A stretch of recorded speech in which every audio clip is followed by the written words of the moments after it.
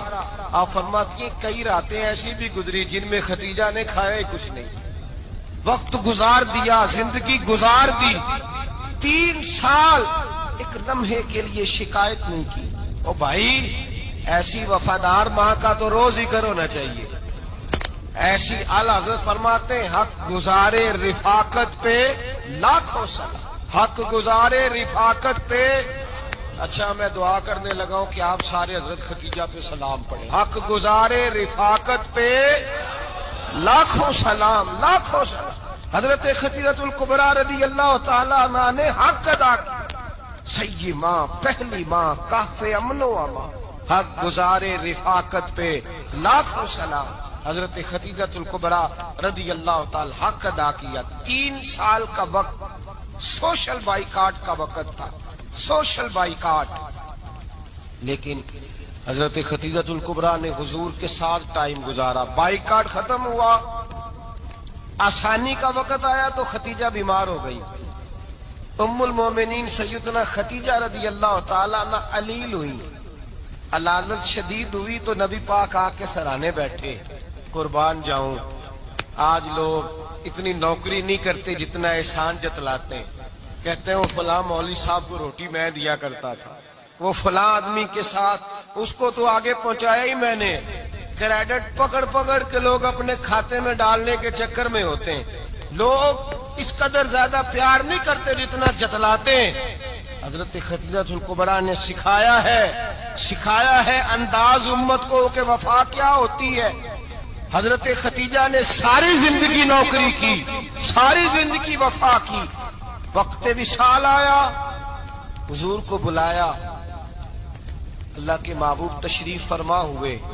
صاحب ابن الشام کہتے ہیں حضرت خدیجہ رو پڑی، کہنے لگی محبوبہ میں نبی کی بیوی تھی، میں خدمت کا حق نہیں ادا کر سکی، کوئی غلطی ہو گئی ہو تو مجھ سے درگزر کر دیا جائے، مجھے معاف کر دیا جائے۔ یہ کہہ کے رونے لگی۔ نبی پاک نے فرمایا تو غلطی کی بات کرتی ہے، خوش ہو جا، میرے رب نے وعدہ فرمایا ہے کہ تو دنیا میں بھی میری بیوی ہے تو جنت میں بھی تو ہی میری بیوی بنے گی۔ وعدہ کیا ہے اللہ تبارک و تعالی، میں نے تجھے پسند کیا ہے، جنت میں بھی تو ہی میری بیوی ہے۔ میرے نبی کریم سید عالم صلی اللہ علیہ وسلم نے حضرت خدیجہ الکبریٰ رضی اللہ تعالیٰ عنہ سے اس قدر زیادہ، حضرت عائشہ فرماتی ہیں اکثر گھر میں اکثر نبی پاک حضرت خدیجہ کا ذکر چھیڑ دیتے۔ یہاں تو آدمی بہن کا ذکر نہیں نہ کر سکتا بیوی کے سامنے، اماں کا ذکر نہیں کر سکتا، معاملہ خراب ہو جاتا، بڑا مشکل ہو جاتا، مشکل ہے۔ حضرت عائشہ صدیقہ بظاہر تو سوکن تھی نا، لیکن حضرت عائشہ بیان کرتی ہیں، کہتی ہیں نبی پاک سب سے زیادہ حضرت خدیجہ کا ذکر کرتے تھے گھر میں، اکثر ذکر ہو۔ خدیجہ یوں کرتی تھی، خدیجہ یہ کام اس طرح کرتی تھی، خدیجہ کا یہ رنگ ہوتا تھا، اس کا یہ طریقہ ہوتا تھا، اس کا یہ طرز حیات تھا، وہ ایسے چلتی تھی، وہ ایسے، اکثر حضور بیان کرتے۔ حضرت عائشہ فرماتی ہیں مجھے رشک ہوتا، رشک، ناز کرتی میں، کیا مقدر ہے خدیجہ کی۔ کہتی ہے ایک دن نا میں نے کہا ذرا بات تو کروں، کہتی ہے نبی پاک گوشت لائے، مجھے کہا عائشہ ذرا گوشت صاف کرو، پکاؤ اور ذرا شوربہ زیادہ کرنا۔ کہتی ہے میں نے وہ گوشت لیا، صاف کرنے لگی، میں نے کہا حضور شوربہ کیوں زیادہ کرنا ہے، مہمان آنے والے ہیں، کچھ لوگوں کو آنا ہے۔ تو نبی پاک نے فرمایا نہیں، آنا تو کسی نے نہیں، مجھے پتا چلا ہے مدینے میں خدیجہ کی کچھ سہیلیاں آئی ہیں، میرا دل کرتا ہے کچھ سالن بطور تحفہ ان کو بھی بھیج دیں، تو ذرا زیادہ پکانا، خدیجہ کی سہیلیوں کو میں نے سالن بھیجنا ہے، تحفہ دینا ہے۔ حضرت عائشہ کہتی ہیں ایک جملہ ہلکا سا، بے ضرر سا، بڑا دھیما سا، بچ کے بڑا اپنے آپ کو محتاط کر کے، میں نے کہا یا رسول اللہ صلی اللہ علیہ وسلم آپ خدیجہ کا ذکر بہت کرتے ہیں، حضور وہ تو عمر میں 15 سال بڑی تھی، یا رسول اللہ صلی اللہ علیہ وسلم اللہ نے آپ کو جوان اور خوبصورت بیویاں دی، آپ خدیجہ کا ذکر کرتے ہیں۔ فرماتی ہیں یہ بات کہہ کے میں خاموش ہو گئی، میرا خیال تھا جواب آئے گا، دیر ہو گئی، حضور جواب نہیں دیتے۔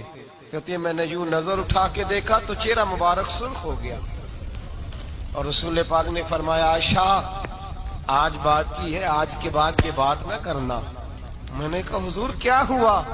فرماتے ہیں پہلے جلال تھا، پھر اچانک وہ جلال آنسو میں بدلا، اور حضور نے رو کے فرمایا عائشہ تم ساری بیویاں سکھوں کے وقت آئی ہو، خدیجہ تو میرے دکھوں کی ساتھی ہے، وہ تو میری آزمائشوں تکلیفوں کی ساتھی، اس نے تو میرے ساتھ وقت کٹھن بتایا، جب لوگ مجھے پتھر مارتے، میرے رستے میں کانٹے بچھاتے، میں پریشان ہو کے لوٹتا، اس کے ایک ہاتھ میں دودھ کا پیالہ ہوتا، ایک ہاتھ میں کھجوریں ہوتی، دودھ پلا کے، کھجور کھلا کے، بستر بچھا کے، روٹی دے کے کہتی محبوبہ غم نہ کرنا، اللہ بڑی عزتیں عطا فرمائے گا، اللہ بڑی شانیں عطا فرمائے گا۔ میرے رسول کریم سید عالم صلی اللہ تعالی علیہ وآلہ وسلم۔ اور پھر امام ابن حجر نے لکھا ہے، آپ فرماتے ہیں بعض لوگوں پہ حضور نے کبھی جلال بھی فرمایا، کبھی جلال بھی فرمایا، اور حضور کا جلال بھی بڑی رحمت والا ہے۔ نبی پاک نے فرمایا اللہ اگر میں اپنے کسی امتی کو جھڑک دوں تو اسے اتنا ثواب دینا جتنا تو فرض نماز کا ثواب عطا کرتا ہے۔ حضور کا تو جلال بھی کرم والا ہے، کرم والا جلال ہے رسول پاک کا۔ اکثر بعض لوگوں پر حضور ناراض بھی ہوتے، لیکن امام ابن حجر فتح الباری میں فرماتے ہیں کہ صحابہ اور اہل بیت میں سے حضرت خدیجہ الکبریٰ کی وہ ہستی ہے جس پر کبھی نبی پاک ناراض نہیں ہوئے، کبھی ناراض نہیں ہوئے. یہ سب سے بڑی فضیلت ہے حضرت ختیجہ کی. کبھی ناراض نہیں ہوئے نبی کسی موقع پر بھی. حضرت ختیجہ الکبریٰ رضی اللہ تعالیٰ عنہ سے ناراض نہیں ہوئے، بلکہ بخاری شریف میں لفظ کچھ اس طرح کے ہیں. میں نے شروع میں کہا کہ حضرت ختیجہ کی 20 کنیزائیں تھیں، نوکرانیاں تھیں. گھر کے